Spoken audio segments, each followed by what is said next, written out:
Hello, I'm Elvia Susana Rubalcaba. Y yo soy María J. Martinez, the writer of Yo Soy Joaquina. She is also the director, and I have been lucky enough to be the co director. And I'm also lucky because I'm going to be asking Maria some questions from our fellow playwrights about her play. Maria, what can you tell us about Yo Soy Joaquina? Yo Soy Joaquina is a play about three uh, mature Chicanos that get together again after several years of not seeing Emilio, the father of Joaquina. And they together they try to get Joaquina back in the road of being an activist for the immigration. She's an immigration lawyer, and Emilio, who is Joaquina's biological father, has been away for many years. So this is an effort by the three of them to convince her to get back on the road of helping who really needs the services of an immigration attorney. Wonderful. So, our first question comes from Andrew Cervantes. He asks, why do you think the father chose El Movimiento over family?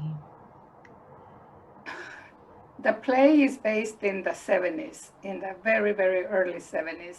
And at that time, it was the being in the struggle, being in the Chicano movement, there was a lot of emotions going on in there. There was a lot of connection with other movements in Mexico, in Central America, South America. And it was very easy to just get up and leave and travel to those countries. And it was like an adventure also. And I think in this case, Emilio was very much ready for that journey of being in the movement, but also traveling and knowing other places and joining all other struggles. Also, it was very common to that be, where they would do that, and a lot of time it would be the male that would do it, and the women will stay behind taking care of the children. Mm, well, okay, thank you for that. Andrew has a second question. What was the driving force in making Joaquina gay? The reason why I decided to make Joaquina gay is because a lot of times there is this misconception that all Chicanos are male chauvinists, especially that they are against having children that uh, are gay. And I wanted to put them in a place where being gay was secondary in the play. The main thing was the issue about what Joaquina was doing relating to her profession. And I also wanted to show that it was acceptable and common and that the sexual preferences was secondary.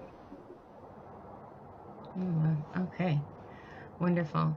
Our next playwright is Carlos Estrada, who has a couple of questions.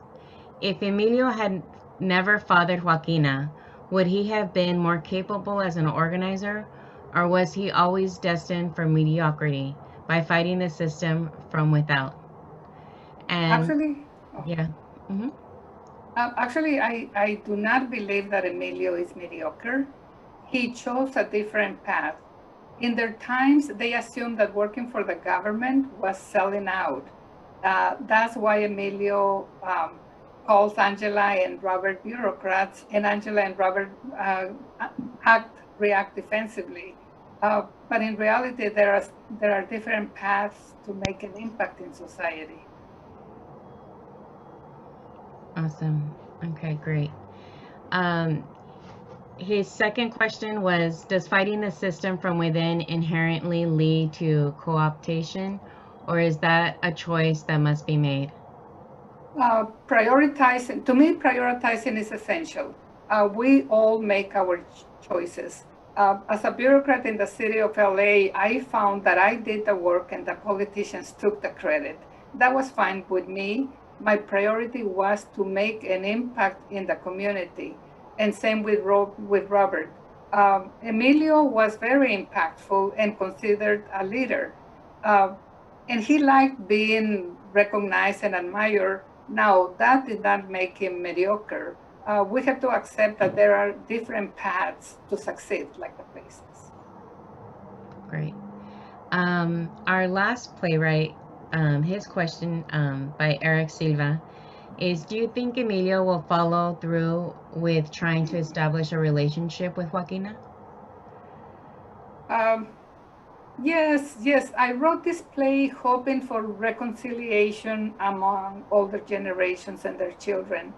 There are many women that are not honored as activists, even though they raised their children and provided for their education or encouraged their children to pursue an education. In my perfect world, Emilio would reconnect with Joaquina, and together they would work towards stopping and getting the children out of the detention centers. Awesome.